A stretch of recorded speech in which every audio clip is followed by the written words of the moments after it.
I'm a practicing architect. I've been in practice about 20 years. I've been at LinkedIn for the last 4 years. Previous to that, I had my own architecture firm for almost 10 years, and I was a partner at Gensler in Raleigh, North Carolina. Being in LinkedIn, though, being on the client side of things has been one of the best experiences of my professional career, and it's been amazing to get to not only create things, but then actually stick around after they're done to see how they actually perform, which is something that professional service folks really rarely get the opportunity to do. So I'm gonna start with a little talk about routine. So how many of you have a daily routine you follow strictly, that you get up at the same time, brush your teeth the same way, do all the things you do from the time you get up to the time you get to work, and then when you're at work, follow that same routine? I think for most people, we're creatures of habit, and a lot of people do really well when they have a routine. But it's also really hard to come up with new ideas when you're stuck in the same, what I would call a rut. I try and push myself to change my routine on a pretty regular basis. I try and go to work different ways. I try brushing my teeth with my left hand. Has anybody tried to brush your teeth with the opposite hand? Be careful, because you will bruise your mouth the first couple of times you do it. It's funny how hard it is. But what we try and do is create a situation where people have the opportunity to find routine in the things that that need to be routine, the routine tasks that they need to do every day. They need to get them knocked out and accomplish them easily, and then give them opportunities at the same time to we try and push them out of their comfort zone and find ways to nudge them to a place where they might come up with something new and innovative that they won't come up with in their daily routine. So another thing I wanted to briefly touch on is this idea of choice and the idea of distraction, or what we're all dealing with in the lives that we lead today, the digital world we live in. I intentionally took I didn't take the watch off. I should have. I always do. The watch and my phone I take out of my pocket whenever I give talks like this. There goes one. LinkedIn notification. So people start pinging me, which is why I take the watch off. And there's so many things throughout our lives. They say that right now, most people on average check their phone about 12 times an hour. I think it's higher than that, because I've watched people in my meetings that I make put their phones away who have already checked it 16 times in the first 3 minutes of the meeting.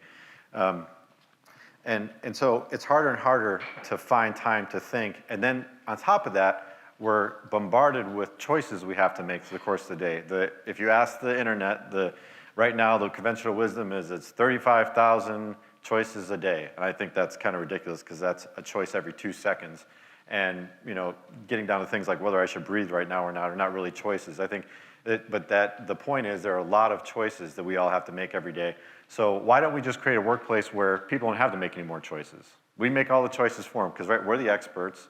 They don't need to think about it. We're here to make their lives easier. But the reality is we don't know what people need to succeed on a daily basis, and it changes over time. So we need to create an environment where people can make choices when they want to make choices and have a level of control over their own lives that helps them to be their most effective and productive. And it's often not what we or our design firm we're working with thinks that they need. Or even if it is, one day it could be something different another day. So today I'm going to talk about 3 kind of foundational aspects of our thinking. One is the engagement of all of our constituents. And engagement starts really early, and it starts from the inside out. We want to understand people on a personal level, and we want to provide an engagement experience that is unique and tailored to each constituent that we're trying to engage. We're trying to create a culture of intelligent risk-taking through our experimentation program. I'm going to get into more detail about that. And then we want to create a culture of continuous evolution going forward, where we're creating workspace that evolves over its life cycle and is not just a one-time, here's the space, it's done, and then 7-10 years later we're going to tear it out and do something else. But we want a space that can evolve with the way the business and the needs of the teams evolve over time. So in our engagement, this is a screen capture of our engagement tool for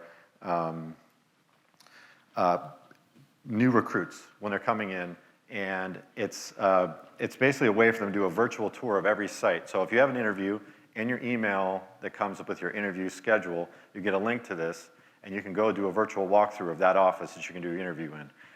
or it could be that office plus the office you're going to work in. We just started this. We have about 8 of our offices captured, and we're going to continue to capture the rest. But what we've heard from the recruiting team very early on is that this is very, very useful, and it's been very well received, and the percentage of people actually clicking on this as part of their interview process is up above 70 or 80% of the people who are receiving the email are actually doing the walkthrough.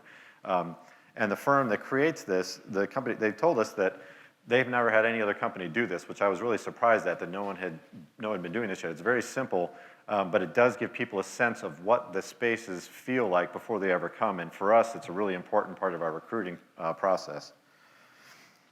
So, and then arriving to the building, we're totally rethinking our reception program and how we do reception. And I think there's a lot of folks doing this, and Microsoft is way ahead of us on this, and they're thinking about it from a hospitality perspective and all the different components that go into from the moment someone walks into the door to when they're greeted and how they're greeted, the same way that the level of detail you get into in a hospitality environment. We're starting to think about that in offices. In addition, though, we're trying to create digital experiences that are unique. And so we're currently piloting a couple of locations where we have an engagement where you can come in and you get to interact with our platform or data on our platform in a way that you can't from the mobile platform or from a desktop platform. And you can gain insights both about our company and culture and real-time data on what's actually happening with our platform, as well as about yourself. And so far, we're early days on this, but we're really excited about the potential for it and where this could take us. So our EGD, environmental graphic design, we have a lot of environmental graphics in our spaces, and it's a huge component of our design of our spaces.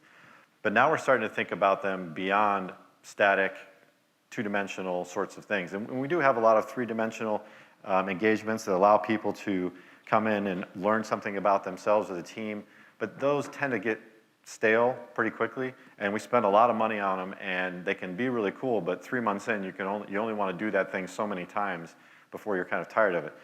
With AR and VR in our spaces, we can change the experience daily if we want, and the experience can be customized to each person in a way that for design time and the money and the effort that we put into it is very small considering the return we get on that investment.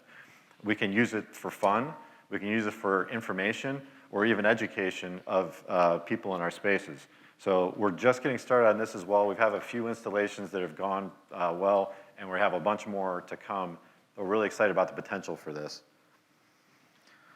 So we have a workplace app as well that we just launched earlier this year, and we've had pretty good adoption. We have a few thousand people using it at this point. And right now it's telling you what's out there and what's available. So things like transportation schedules, what's for lunch, not just what's for lunch, but you can go in here, say, I'm allergic to this, I don't eat this, I can't eat this, and it will basically tell you where the foods are that are suited for you. And on our headquarters campus, we have multiple locations where you can get lunch or breakfast, so it really helps you save time. And then things like support tickets, there's a conversation about that this morning in the first session. We're trying to make this super easy where you can it knows where you are, so you just talk on your phone and say, something's broken. And it basically gives you the options. You click on the button, and 30 seconds later, a ticket is submitted, and someone's working on it. So I'll talk in a little bit about where this is headed, but beyond these things and helping you book meetings and find conference rooms, which right now are just really useful things to have, we want to get to the point where it's predicting what you might need. So I want to talk a little bit about our workplace laboratory that we created. We're on year 3, I can't believe it. We're just about to start year 3. And we have a 20,000 square foot tilt-up concrete building in Sunnyvale. Doesn't look like much from the outside, but it's pretty exciting for us. And it's where our whole workplace team is located, and we're basically treating ourselves like a bunch of guinea pigs. And the whole idea is we test ideas on ourselves before we roll them out to the population. And it really gives us an opportunity to gain a lot of insight and fail quickly before we try and put something out there for thousands of people. Within the space, we do everything from testing new space types. We're considering launching, for those familiar with the D Lab or the D School at Stanford, where we have a pilot for a D Lab space, which is basically a place for design thinking and creative problem solving. So getting teams out of their normal environment and bringing them into a facilitated environment where they can help work through their, BHAGs and other, really big ideas. And then we're testing lots of different furniture systems, for custom furniture solutions. We're looking at sensors, technology, and we're even testing programs within our space. So I got a quick minute 40-second video that I'm gonna run right now. Just take a look and it'll give you a little sense of what it's about.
So I can't believe that was about almost a year and a half ago that we did that video, and the space looks very different today than it did then. And that's part of our goal, is to continuously try new things and to keep pushing ourselves to learn more. But at the foundation of what we do is using the scientific method for everything, all the experiments that we try. We want to maintain a level of rigor that ensures that what we learn can be applied to other things and that it doesn't just get lost. It's not wasted energy. So I'm going to read these because I always forget them. So the 6 steps we follow: we establish a baseline, we develop a hypothesis. Well, first we make an observation. So it could be, this seat is not comfortable. The circulation, the way we move through this space feels wrong. It doesn't feel like there should be people moving both ways. It doesn't feel like this population should be coming here. What if we thought about circulation differently in this space? What if we thought about the way we're sitting differently? Then establishing a baseline, making a hypothesis. And this is not just a hypothesis about the experiment, but you make a hypothesis also about how you think you want to engage the constituents in the experiment, because there are all different ways we engage people, but we want to be really thoughtful about that engagement. We conduct the experiment, we analyze the results, and then the next most important thing is we share the findings. And we have to share the findings to make sure that those learnings get spread out to the rest of the organization. But we really are trying to encourage people within the workplace team to be looking at opportunities to solve problems differently. It's not just fixing something that's broken. That's not what this is about. It should be fixed if it's broken, but you should be looking at the root cause of what caused it to be broken in the first place, and what can we do to not have that happen again, or to avoid that whole situation in the first place. So I'm going to talk about a couple experiments in detail. One that we just completed a 3-month pilot for was outdoor office.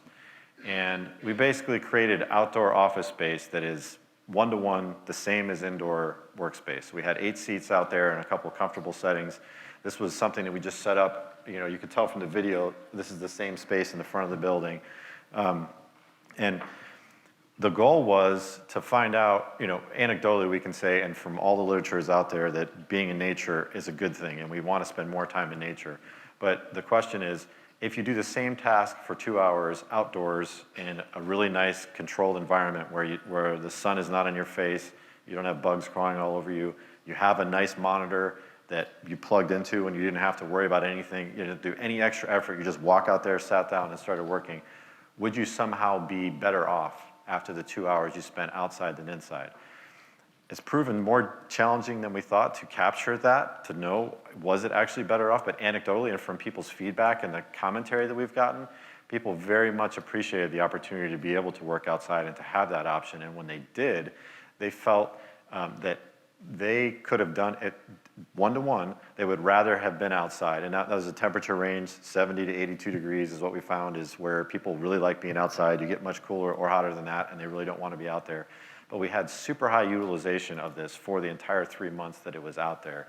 And so we're really excited about the opportunity of potentially having outdoor office pop-ups in the future, even in tough climates. We talked about it for Dublin. We have a rooftop in Dublin that's amazing. And the last couple summers in Dublin have actually been really bearable and nice. So potentially doing things like that, potentially creating some permanent outdoor space in California that is available to people all the time. So more to come on that one soon. Another huge experiment for us is what we're calling dynamic work environment.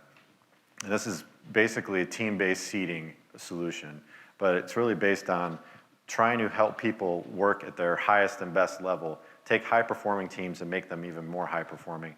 And it's not meant for everybody, and it's going to be a completely unique solution every time we do it. Just like our offices, which every one of our offices, we have almost 60 buildings globally, and every building has a unique solution for the team that's there and for the culture of that local place.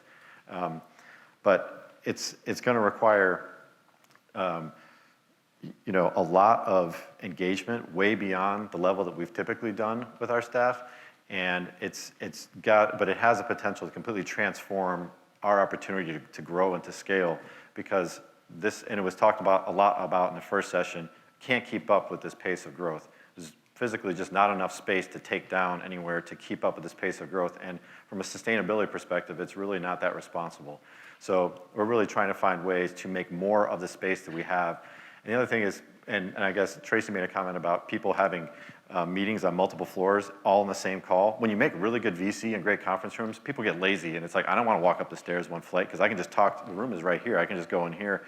And it's kind of, we've shot ourselves in the foot with making it so good that I don't need to travel anywhere, and I could be at home or I could be in the office. So we're finding that workspace is kind of dying slowly, and not because it's a bad solution, not because open office is terrible, but because there's so many other places for people to get their work done, and they're going to try and go to those places because they're looking to be alone. So again, we're just getting started on this. We have pilots in 3 different cities that we're just about to get started on, and we're hoping we're really going to know a lot more in the next 6 months. So for the last section here, I'm going to talk about the evolving workplace and where we're headed. So this whole idea that workplace can be continuously evolving over its life cycle is really, where we think we have the biggest opportunity to do something that's different than what's been done in the past.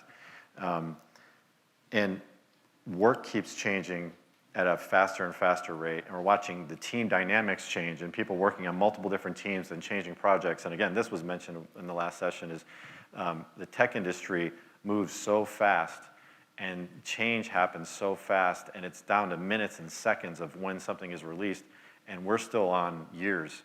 And we got to figure out how to get past this. So there's a couple of ideas that I'm going to talk about how we can potentially do that.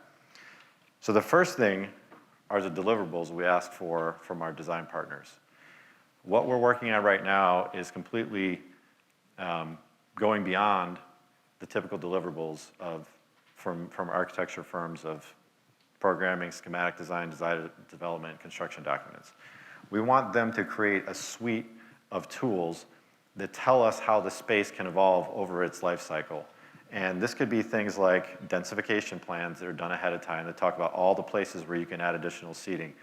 This could talk about room configurations and having a room that could have 5 or 6 different uses without changing anything but reorganizing the furniture or the name of the room. But they're planned in advance, and the team who's operating the space understands all these opportunities. Far too often, there's ideas that were in a design concept, the space gets built, and it gets handed over to a team that's operating it, and they really have no knowledge of a lot of these things. And I've heard about that in lots of different companies. So this is about creating a tool that people can use over the life of the space to continue to evolve it. Another thing we've been talking about is things like a graphic. So if you had an environmental graphic like this, that actually had components of it that were vinyl that could be peeled away. So at 3 months, over a weekend, somebody comes in and they have a little diagram and it says, peel off these pieces. So they do it, and everyone comes in on Monday and it looks like, oh no, they did new artwork in the space. And then 3 months later, we do the same thing again. And so the same piece of artwork can have multiple different faces over the course of its existence. And it's a whole lot less money and a lot less effort than coming in and tearing it all out and starting it over again every 3 months. So this is one that there's a lot to talk about here. I'm just going to touch on it briefly. We're having conversations with a few furniture manufacturers about furniture as a service. And if you're talking about making lots of little changes over the life of a space as opposed to one big change, don't do anything, and then 7 years later you swap it all out again, you need to think about the way you do furniture differently, because a lot of these are furniture solutions. So, whether this gets to some point at least going back to the world of leasing furniture, or whether it's some hybrid model, there's a lot of things to work through with capital expense and a lot of things to consider between capital expense, operational expense. But I think there's a real big conversation that's coming around this. So then, in thinking this way, we want to create spaces that can allow for micro adjustment. So we want the same space to be able to do multiple different things with very little change or interaction from the teams who are using them, other than to swap a desk, rotate something, open a panel, hit the button too many times. So we want space that allows people to activate it, move it, change it as they need, and it's all considered in the design originally, and it's not just ad hoc change that happens after the fact. So the future state, we think of our workplace app, as I mentioned before, is that it would get to the point of being predictive. So it would take things like your health conditions coming from your heart rate monitor or any other components, any other sort of wearables, clothes that might give health information. It will take information from the way you work, so your workflows within mail programs, within messaging programs, and who are the people you communicate with. You can add personal preference information about what you like and what you don't like. Do you like dark spaces or light spaces? Do you have sensitivity to noise or different sounds? The idea will be that you have a meeting coming up, and you have a meeting with 3 people, and the calendar appointment says, creative collaboration. But you're set to go in a meeting room that's definitely sitting down, focusing on something, and not really being all that creative. So we'd like to be able to anticipate that and say, hey, you've got this meeting coming up. You might want to consider this area as opposed to the one you have scheduled, and it's available, and it's a 2-minute walk. Do you want to consider making a change? So this is the type of choice we want to give people that doesn't require any work from them. It doesn't require them to stop and think. It's just, if you want to be notified, you can be notified. The same way if you want your watch to tell you to stand up and breathe, or stand up or breathe, you can have it do that. And we'd like to be able to bring that sort of insight to the workplace as well. So we'd also like to think about buildings as opposed being generational, and how these buildings get used over time, and that they're not always going to be office space necessarily. And so the office buildings that most all of us exist in are buildings that have a very determined and short lifespan. And not only do we rip everything out of them every 7 to 10 years, but then these buildings become obsolete in about 50 years. So we really want to push the envelope on that and think well beyond the things we're doing with LEED and WELL, and think about how we can think about buildings evolving in their use over time. And so the last slide I have is to say that in the future, our office is not going to be our father's office. It's already not. It's already moved well beyond it.